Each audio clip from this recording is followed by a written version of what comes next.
Hello everyone, so welcome back to my YouTube channel Study Time with Priyanka. So today in this video also we are going to continue our fourth chapter of class 12 history book, that is Thinkers, Beliefs and Buildings, Cultural Developments. So ये video इस chapter का fourth part है and आज के इस video में हम इस चैप्टर के फिफ्थ टॉपिक को स्टार्ट करने वाले हैं.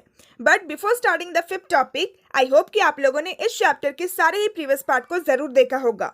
बट इन केस अगर आप लोगों ने किसी भी पार्ट को मिस किया है then please check out my description box में आपको इस चैप्टर का प्लेलिस्ट का लिंक मिल जाएगा, या फिर आप डायरेक्टली आई बटन को भी क्लिक करके इस चैप्टर के सारे ही प्रीवियस पार्ट को देख सकते हैं. सो नाउ अब बिना टाइम वेस्ट किए हम आज के इस वीडियो को स्टार्ट करते हैं. सो एज आई सेड कि आज के इस वीडियो में हम इस चैप्टर के फिफ्थ टॉपिक को स्टार्ट करने वाले हैं, जिस टॉपिक का नाम है the teachings of the Buddha. So last topic में हम लोगों ने बुद्धा की लाइफ के बारे में डिस्कस किया था, साथ ही साथ उनका जो क्वेस्ट था फॉर इनलाइटमेंट, यानी कि बुद्धा का जो खोज था इनलाइटमेंट के लिए, यानी कि सुप्रीम नॉलेज के लिए. सो उस जर्नी को भी हम लोगों ने बहुत ही अच्छी तरीके से डिस्कस किया था कि आखिर बुद्धा को किस तरीके से इनलाइटमेंट मिलता है, किस तरीके से निर्वाणा मिलता है.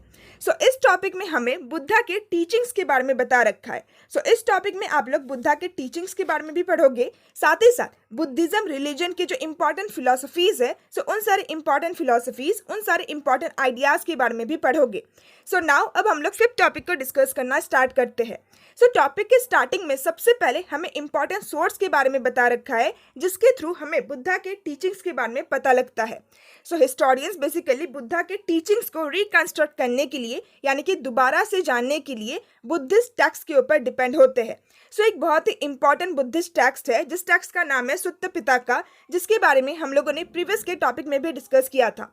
सो सुत्त पिताका में ऐसी कई सारी स्टोरीज है, जिन सारी स्टोरीज को ही हिस्टोरियंस अच्छी तरीके से एग्जामिन करते हैं, अच्छी तरीके से एनालाइज करते हैं, एंड इन सारी स्टोरीज के थ्रू ही वो बुद्धा के टीचिंग्स को रिकंस्ट्रक्ट करने की कोशिश करते हैं, यानी कि दोबारा से जानने की कोशिश करते हैं. सो ये जो इंपॉर्टेंट बुद्धिस्ट टेक्स्ट है दैट इज सुत्त पिताका. सो सुत्त पिताका में कुछ ऐसी स्टोरीज है, जिन सारी स्टोरीज में ये डिस्क्राइब किया गया है कि जो गौतम बुद्ध थे, सो गौतम बुद्ध के पास कुछ मिरेकुलस पावर था, यानी कि उनके पास कुछ दिव्य शक्ति था, कुछ चमत्कारी शक्ति था.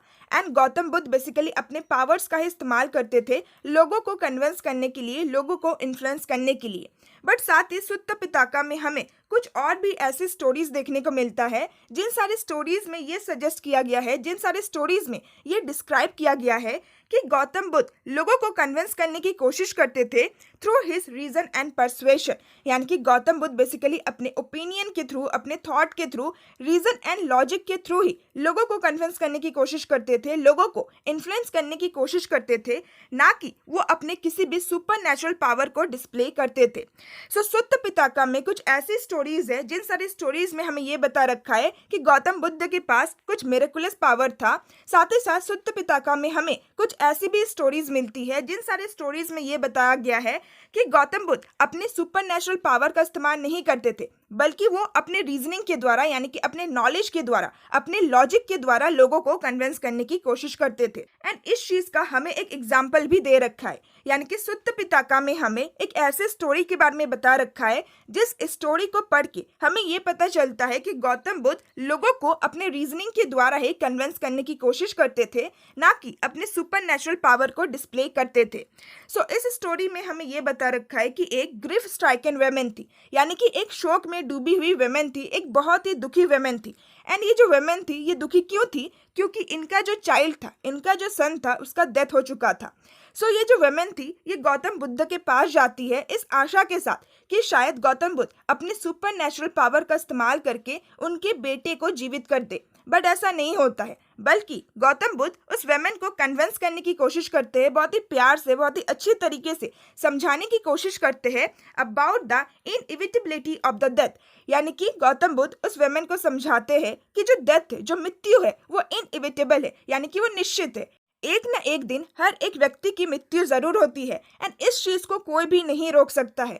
सो गौतम बुद्ध उस वेमेन को समझाते हैं about the reality of death, death के रियलिटी के बारे में समझाते हैं, rather than bring her son back to life, यानी कि गौतम बुद्ध अपने किसी भी पावर का इस्तेमाल करके उनके बेटे को जीवित नहीं करते हैं, बल्कि उस वेमन को समझाते हैं कि जो डेथ है वो अनिवार्य है। हर एक व्यक्ति का एक ना एक दिन डेथ जरूर होता है। किसी व्यक्ति का जल्दी हो जाता है, किसी व्यक्ति का थोड़ा सा लेट में होता है, बट हर एक इंसान का एक ना एक दिन डेथ जरूर होता है। सो इन सारे रीजनिंग के द्वारा, इन सारे लॉजिक के द्वारा ही गौतम बुद्ध उस वेमन को समझाने की कोशिश करते हैं। सो इस स्टोरी से हमें क्लियरली ये पता चलता है कि गौतम बुद्ध अपने सुपर नेचुरल पावर का इस्तेमाल नहीं करते थे, बल्कि अपने नॉलेज, अपने रीजनिंग का इस्तेमाल करते थे, लॉजिक का इस्तेमाल करते थे किसी भी पर्सन को कन्विंस करने के लिए, किसी भी पर्सन को इन्फ्लुएंस करने के लिए।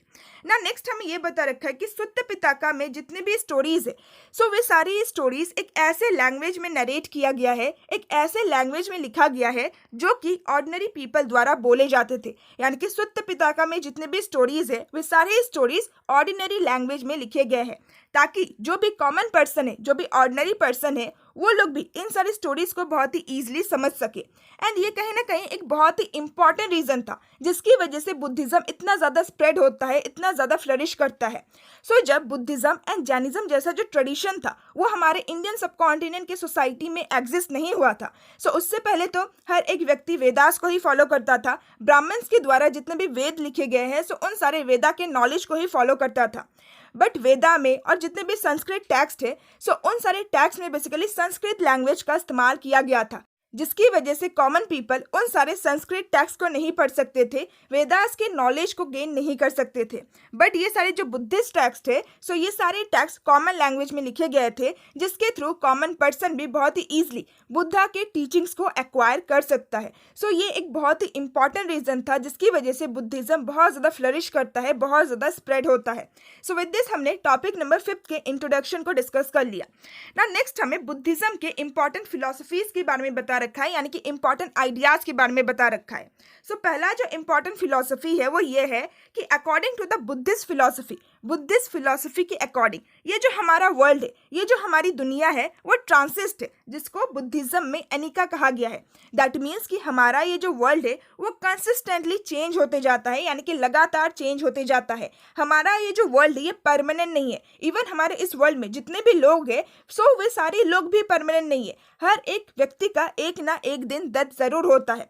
सो बुद्धिस्ट फिलोसफी के अकॉर्डिंग हमारा ये जो वर्ल्ड है ये ट्रांसिस्ट है, यानी कि ये कंसिस्टेंटली चेंज होते जाता है। साथ ही साथ हमारा ये जो वर्ल्ड है ये सोललेस है, यानी कि हमारे इस वर्ल्ड में आत्मा नाम का भी कोई भी चीज़ नहीं है। एंड इसको बुद्धिज्म में अनाता कहा गया है। एंड ऐसा इसीलिए कहा गया है क्योंकि हमारे इस वर्ल्ड में कुछ भी चीज़ परमानेंट नहीं होता है, कुछ भी चीज़ इटर्नल नहीं होता है, यानी कि लॉन्ग लास्टिंग नहीं होता है, हमेशा के लिए कुछ भी चीज़ नहीं रहता है। सो इसीलिए बुद्धिस्ट फिलॉसफी में हमारे इस वर्ल्ड को ट्रांसिस्ट कहा गया है, साथ ही साथ सोललेस कहा गया है। एंड बुद्धिज्म में ट्रांसिस्ट को अनिका कहा गया है, एंड बुद्धिज्म में सोललेस को अनाता कहा गया है। सो ये था पहला फिलॉसफी। ना जो दूसरा फिलॉसफी है वो ये है कि हमारा ये जो ट्रांसिस्ट वर्ल्ड है, हमारा ये जो कंसिस्टेंटली यानी कि लगातार चेंज होने वाला वर्ल्ड है, सो इस वर्ल्ड में जो सॉरो है, जिसको बुद्धिज्म में दुखा कहा गया है, सो इस वर्ल्ड में जो सॉरो है, जितने भी दुख तकलीफ है, जितने भी ट्रबल्स है, सो ये हमारे इस वर्ल्ड का एक सच्चाई है, एक रियलिटी है। सो ये ह्यूमन एग्जिस्टेंस का एक सच्चाई है, यानी कि हमारे इस वर्ल्ड में जितने भी ह्यूमन बींग्स एग्जिस्ट करते हैं, सो हर एक ह्यूमन बींग के लाइफ में कुछ ना कुछ सॉरो यानी कि कुछ ना कुछ दुख तकलीफ ज़रूर होता है, कुछ ना कुछ प्रॉब्लम ज़रूर होता है। सो ये कहीं ना कहीं ह्यूमन बींग के एग्जिस्टेंस का एक सच्चाई है, एक ट्रुथ है। सो हमारा ये जो ट्रांसिस्ट वर्ल्ड है, हमारा ये जो लगातार चेंज होने वाला वर्ल्ड है, सो इस वर्ल्ड में जो दुख है, जो तकलीफ है, जो सॉरो है, वो इस वर्ल्ड की एक सच्चाई है, ह्यूमन एग्जिस्टेंस की एक सच्चाई है।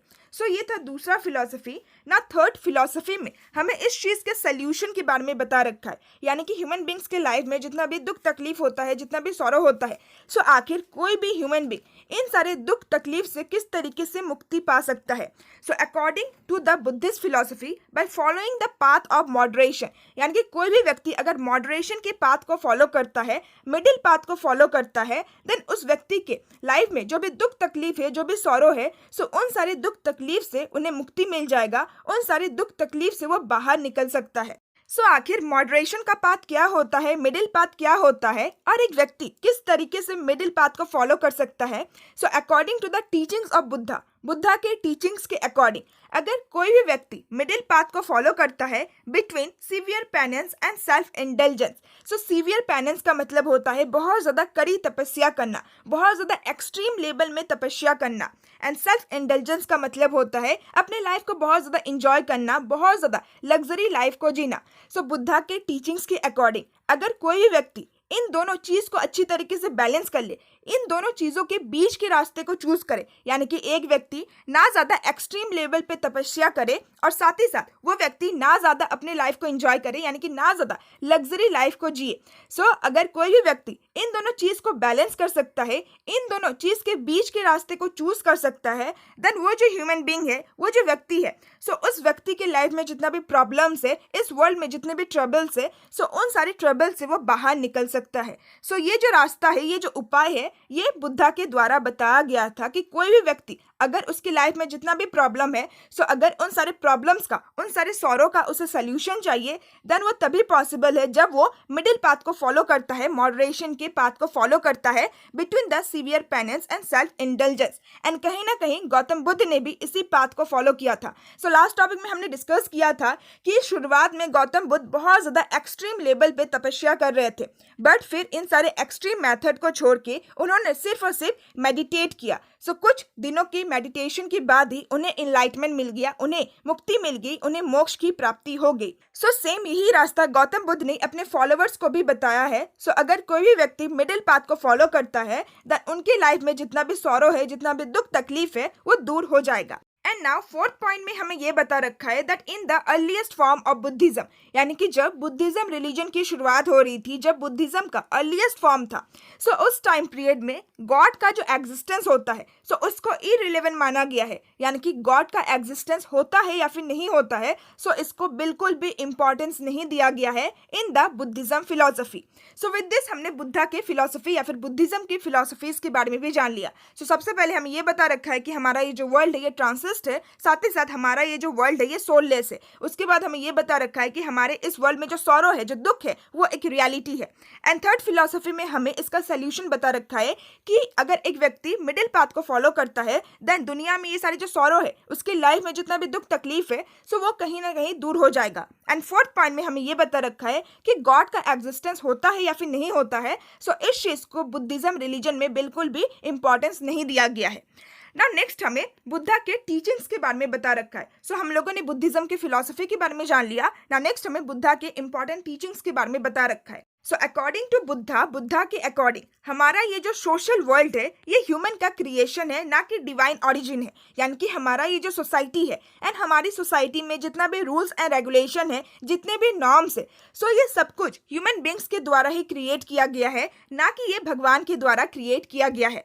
सो इसीलिए गौतम बुद्ध ने हर एक किंग को, हर एक गृहपति को ये एडवाइस दिया था कि आपको हर एक व्यक्ति के साथ बहुत ही अच्छी तरीके से बिहेव करना है, आपको बहुत ज़्यादा दयालु रहना है, साथ ही साथ आपको इथिकल रहना है, यानी कि आपको मॉरल प्रिंसिपल को फॉलो करना है। साथ ही साथ गौतम बुद्ध ने इंडिविजुअल के एफर्ट को बहुत ज़्यादा इंपॉर्टेंस दिया है to transform the social relation, यानी कि एक इंडिविजुअल का, एक व्यक्ति का जो एफर्ट है, उसका जो एक्शन है, उसका जो कर्म है, सो वो बहुत ज़्यादा ज़रूरी होता है to change the social relation. Society में जो रिलेशन है, यानी कि सोसाइटी में जितने भी रूल्स एंड रेगुलेशन है, सो उसे अगर कोई भी व्यक्ति ट्रांसफॉर्म करना चाहता है, उसे अगर कोई भी व्यक्ति चेंज करना चाहता है, देन उसके लिए इंडिविजुअल का एफर्ट होना बहुत ज़्यादा ज़रूरी है।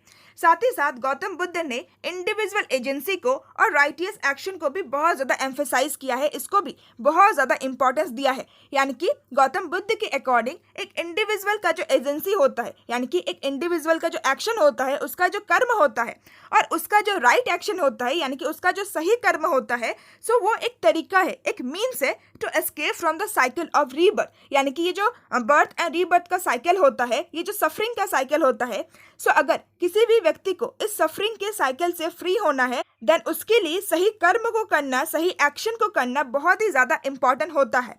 एंड इसी के द्वारा किसी भी व्यक्ति को सेल्फ रियलाइजेशन मिल सकता है, किसी भी व्यक्ति को निब्बना मिल सकता है, यानी कि किसी भी व्यक्ति को ज्ञान की प्राप्ति हो सकती है, उसको भी सुप्रीम नॉलेज मिल सकता है। सो ये जो टर्म है निब्बना, इसका लिटरल मीनिंग होता है the extinguishing of the ego and desire, यानी कि एक व्यक्ति के मन में जो ईगो होता है, जो एटीट्यूड या फिर जो अहंकार होता है, साथ ही साथ एक व्यक्ति के मन में जो डिजायर होता है, किसी चीज को पाने का जो लोभ होता है, सो अगर किसी भी व्यक्ति को निब्बना मिल जाता है, देन उस व्यक्ति के मन में जो भी ईगो है, जो भी डिजायर है, सो वो सब कुछ खत्म हो जाता है। सो बुद्धा ने एक बहुत ही अच्छी बात कही है, that desire is the curse of sorrow, यानी कि हमारी लाइफ में जितना भी दुख तकलीफ है, जितना भी सॉरो है, जितना भी पेन है, सो उसका जो कर्ज है वो है हमारा डिजायर, यानी कि हमारे मन में किसी चीज को पाने की जो इच्छा होती है, सो वही हमारे दुखों का कारण होता है। सो अगर किसी भी व्यक्ति के मन में किसी भी चीज को पाने का डिजायर होता है, किसी भी चीज को पाने की जो आशा होती है, सो अगर उस व्यक्ति को वो चीज नहीं मिलता है, देन वो बहुत ज्यादा दुखी हो जाता है। एंड अगर उस व्यक्ति को वो चीज मिल जाता है, देन उस चीज को मिलने के बाद भी वो सेटिस्फाई महसूस नहीं करता है, बल्कि उसके मन में दूसरे डिजायर क्रिएट होने लगते हैं, दूसरे वांट्स क्रिएट होने लगते हैं। एंड अगेन जब उस व्यक्ति को वे सारे डिजायर नहीं मिलते हैं, देन वो दुखी हो जाता है। सो डिजायर ही हमारे दुखों का कारण होता है, हमारे लाइफ में जो भी दुख तकलीफ है, जो भी सॉरो है, उसका कारण होता है। सो ये बुद्धा के द्वारा कहा गया है। सो एक ऐसा व्यक्ति जो कि इस वर्ल्ड को रिनाउंस कर दे, यानी कि इस वर्ल्ड को छोड़ दे, देन वही व्यक्ति ये जो सफरिंग का साइकिल है, ये जो बर्थ एंड रीबर्थ का साइकिल है, सो इससे फ्री हो सकता है, इससे वो मुक्ति पा सकता है। सो ये गौतम बुद्ध का एक बहुत ही इंपॉर्टेंट टीचिंग था कि एक व्यक्ति किस तरीके से सफरिंग के साइकिल से फ्री हो सकता है, किस तरीके से जितना भी दुख या फिर तकलीफ है, सो उन सारे दुख तकलीफ से उसे मुक्ति मिल सकता है ना। नेक्स्ट हमें ये बता रखा है कि बुद्धिस्ट ट्रेडिशन के अकॉर्डिंग, यानी कि बुद्धिस्ट टेक्स्ट के अकॉर्डिंग उनका जो लास्ट वर्ड था उनके फॉलोअर्स के लिए, वो था be lamps onto yourself as all of you must work out your own liberation. यानी कि गौतम बुद्ध ने अपने फॉलोअर्स को लास्ट टाइम ये कहा था कि अपना जो लैम्प है वो तुम खुद बनो, यानी कि तुम अपने रास्ते को खुद चूज करो, तुम अपने रास्ते पे, तुम अपने मार्ग पे स्वयं चलो। तुम्हें अपने लिबरेशन के लिए, यानी कि अपनी मुक्ति के लिए तुम्हें खुद वर्क करना पड़ेगा। तुम्हारा जो कर्म है, तुम्हारा जो अच्छा या फिर जो राइट एक्शन है, सो वही तुम्हारी हेल्प कर सकता है लिबरेशन को अटेन करने में, मोक्ष की प्राप्ति में, या फिर सुप्रीम नॉलेज को अटेन करने में। सो ये बुद्धा का लास्ट वर्ड था according to some Buddhist tradition. So with this हमारा टॉपिक नंबर 5 कंप्लीट होता है। नाउ हमारा जो नेक्स्ट टॉपिक है वो है टॉपिक नंबर 6, जिसमें हमें बुद्धा के फॉलोअर्स के बारे में बता रखा है। सो ग्रेजुअली, यानी कि धीरे धीरे ऐसे कई सारे लोग थे जो कि बुद्धा के नॉलेज से, बुद्धा के आइडियाज से, बुद्धा के टीचिंग से बहुत ज्यादा इन्फ्लुएंस हुए, बहुत ज्यादा प्रभावित हुए, एंड वे लोग बुद्धा के फॉलोअर्स बन गए, बुद्धा के डिसाइपल्स बन गए। सो बहुत ही तेजी से बुद्धा के जितने भी डिसाइपल्स थे वो ग्रो कर रहे थे, बुद्धा के कई सारे फॉलोअर्स बन रहे थे। सो इसी वजह से बुद्धा ने एक संघ को फाउंड किया, जो कि मॉन्क्स का एक ऑर्गेनाइजेशन था। सो मॉन्क्स का मतलब मैंने आपको पहले भी बताया है कि मॉन्क्स का मतलब होता है सन्यासी। सो ऐसे लोग, ऐसे सन्यासी जो कि बुद्धिज्म रिलीजन को अडॉप्ट कर रहे थे, जो कि बुद्धा के टीचिंग्स को फॉलो कर रहे थे, सो उनका जो ऑर्गेनाइजेशन था, सो उसी को संघ कहा गया है। सो ये सारे जो मॉन्क्स थे, सो ये सारे मॉन्क्स भी धम्मा के टीचर्स बन गए थे संघ को ज्वाइन करने के बाद, यानी कि गौतम बुद्ध की तरह ये लोग भी धम्मा को प्रीच करते थे, धम्मा के प्रिंसिपल को स्प्रेड किया करते थे। सो ये सारे जो मॉन्क्स थे, सो ये लोग बहुत ही सिंपल लाइफ को बिताते थे। सो इन्होंने सबसे पहले तो संन्यास ले ही लिया था। ये पूरा जो वर्ल्ड है, जो भी फैमिली वगैरह है, उसको सब कुछ छोड़ छाड़ के वो लोग संघ में रहने के लिए आ गए थे। साथ ही साथ ये लोग बहुत ही सिंपल लाइफ को जीते थे, एंड उनके सर्वाइवल के लिए, यानी कि जीवित रहने के लिए जिन भी सामानों का जरूरत होता है, जो भी एसेंशियल रिक्वायरमेंट होता है, सिर्फ और सिर्फ उन्हीं सारी चीजों को पोज करते थे। जैसे कि वो अपने साथ एक बाउल रखते थे, यानी कि एक कटोरी रखते थे, एंड उस कटोरी में वे लोग एक दिन का खाना को रिसीव करते थे फ्रॉम द लेटी। सो लेटी का मतलब होता है समाज। सो वे लोग समाज से, यानी कि सोसाइटी में जितने भी लोग हैं, सो उन सारे लोगों से दान दक्षिणा करते थे, भिक्षा मांगते थे, एंड पूरे ही दिन में उन्हें जो भी खाना मिलता था, सो उस खाना को ही वो खा के जीवित रहते थे। सो ये लोग जो भी सर्वाइवल के लिए जरूरी होता है, सिर्फ और सिर्फ उन्हीं सारे सामानों को अपने पास रखते थे।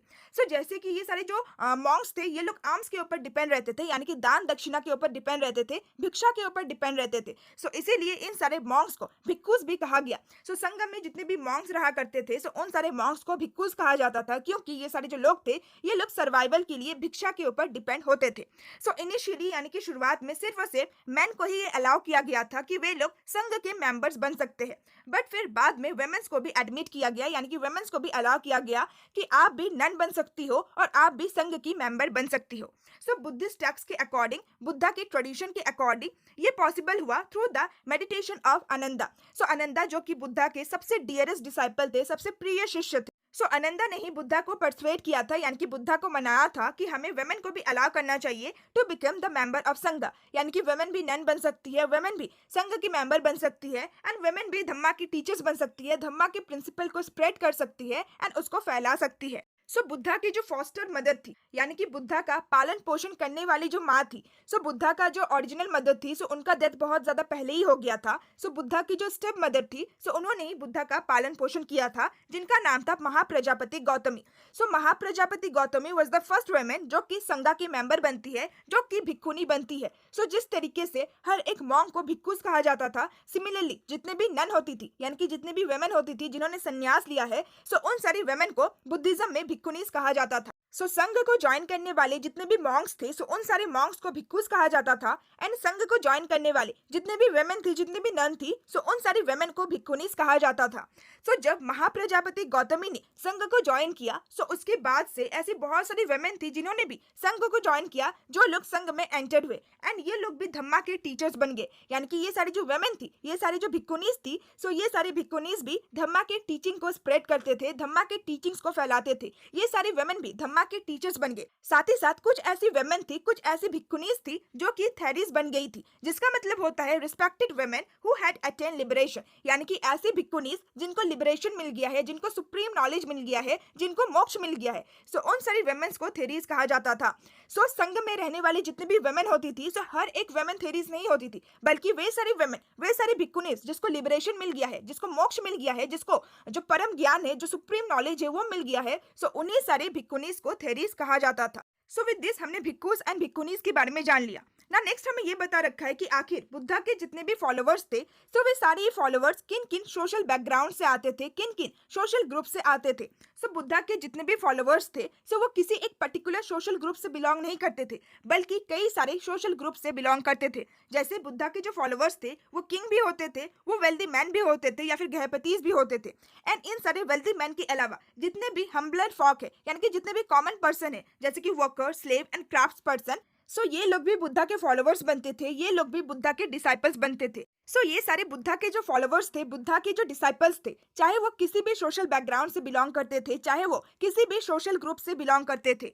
सो एक बार संघ के मेंबर बनने के बाद, एक बार संघ को ज्वाइन करने के बाद, ये सारे ही जो मेंबर्स थे, ये सारे ही जो फॉलोवर्स थे, सो हर एक व्यक्ति के साथ इक्वल ट्रीटमेंट किया जाता था, हर एक व्यक्ति को इक्वल ही रिगार्ड किया जाता था। यानी कि ऐसा नहीं था कि अगर कोई भी व्यक्ति पहले एक किंग था, देन उसके साथ स्पेशल ट्रीटमेंट किया जाएगा संघ में, या फिर कोई भी व्यक्ति जो कि पहले एक स्लेव हुआ करता था, देन उसके साथ डिफरेंट ट्रीटमेंट किया जाएगा। सो ऐसा बिल्कुल भी नहीं था। संघ के अंदर में हर एक व्यक्ति के साथ, हर एक डिसाइपल्स के साथ इक्वल ट्रीटमेंट किया जाता था। सो हर एक व्यक्ति जब वो एक भिक्खुस या फिर भिक्खुनीस बन जाते थे, देन उसका जो पुराना सोशल आइडेंटिटीज था, यानी कि समाज में उसका क्या स्टेटस था, क्या आइडेंटिटी था, सो उन सारी चीजों को उन्हें गिव अप करना पड़ता है, उन सारी चीजों को उन्हें शेड करना पड़ता है। सो संघ को ज्वाइन करने के बाद बुद्धा के जितने भी फॉलोवर्स थे, बुद्धा के जितने भी डिसाइपल्स थे, वे लोग या तो भिक्खुस होते थे या फिर भिक्खुनीस होते थे। सो ये दोनों ही सोशल आइडेंटिटी दिया गया था हर एक फॉलोवर को, हर एक डिसाइपल्स को, एंड हर एक व्यक्ति के साथ इक्वल ट्रीटमेंट किया जाता था। ना नेक्स्ट हमें संघ के इंटरनल फंक्शनिंग के बारे में बता रखा है, यानी कि ये जो ऑर्गेनाइजेशन था, सो आखिर ये ऑर्गेनाइजेशन किस तरीके से फंक्शन करता था।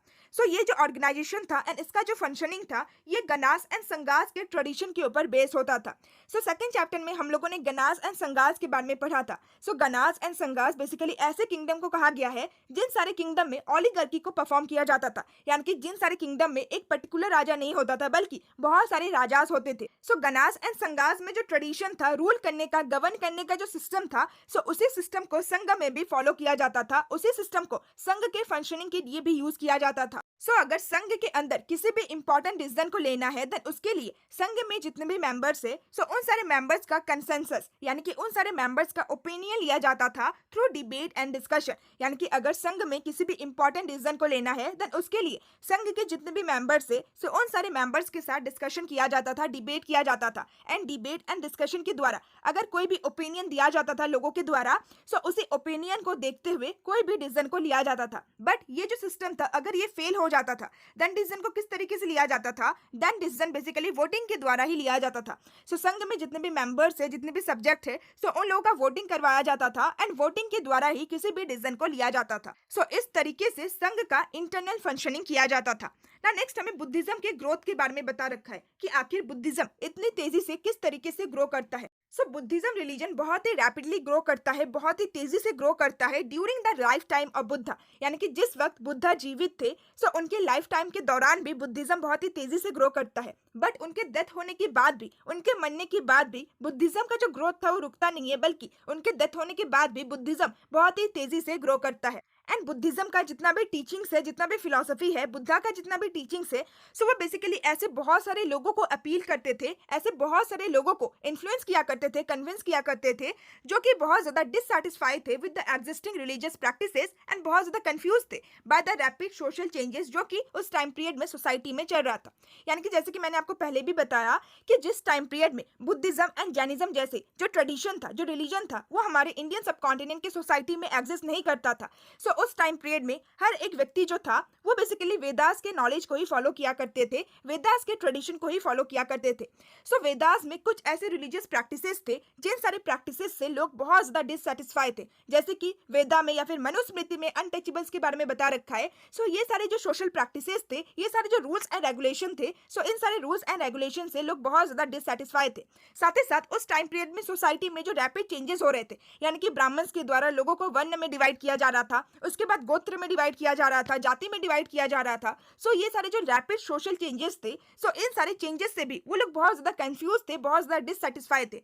सो ऐसे लोग जो कि बहुत ज्यादा डिससेटिस्फाइड थे इन सारे रिलीजियस प्रैक्टिसेस से, इन सारे रैपिड सोशल चेंजेस से, सो वही सारे लोग बुद्धिज्म रिलीजन को अडॉप्ट कर रहे थे, बुद्धा की टीचिंग से बहुत ज्यादा इन्फ्लुएंस हो रहे थे, बुद्धा की टीचिंग से बहुत ज्यादा प्रभावित हो रहे थे, एंड यही सारे लोग बुद्धिज्म रिलीजन को अडॉप्ट कर रहे थे। ना नेक्स्ट हमें ये बता रखा है कि ये जो ट्रेडिशन है, ये जो रिलीजन है बुद्धिज्म, सो इसमें कंडक्ट एंड वैल्यूज को बहुत ज्यादा इंपॉर्टेंस दिया जाता है। यानी कि एक व्यक्ति का जो कंडक्ट होता है, जो व्यवहार होता है, एंड एक व्यक्ति का जो वैल्यूज होता है, उसका जो आदर्श होता है, सो उसको बहुत ज्यादा इंपॉर्टेंस दिया जाता है rather than claims of superiority based on birth. यानी कि बुद्धिज्म रिलीजन में इस चीज को इंपॉर्टेंस नहीं दिया जाता है कि कोई भी जो व्यक्ति है उसका जन्म किस वर्ण में हुआ है, वो किस जाति में बॉर्न हुआ है, किस कास्ट में बॉर्न हुआ है। सो इस चीज को इंपॉर्टेंस नहीं दिया जाता है, बल्कि एक व्यक्ति का जो व्यवहार होता है, उसका जो वैल्यूज होता है, उसी चीज को इंपॉर्टेंस दिया जाता है। सो इस वजह से भी ऐसे लोग जो कि लोअर कास्ट से बिलोंग करते थे, लोअर वर्णास से बिलोंग करते थे, देन वे सारे लोग भी बुद्धिज्म रिलीजन को अडॉप्ट कर रहे थे, क्योंकि बुद्धिज्म में उन्हें इक्वल ट्रीटमेंट मिल रहा था।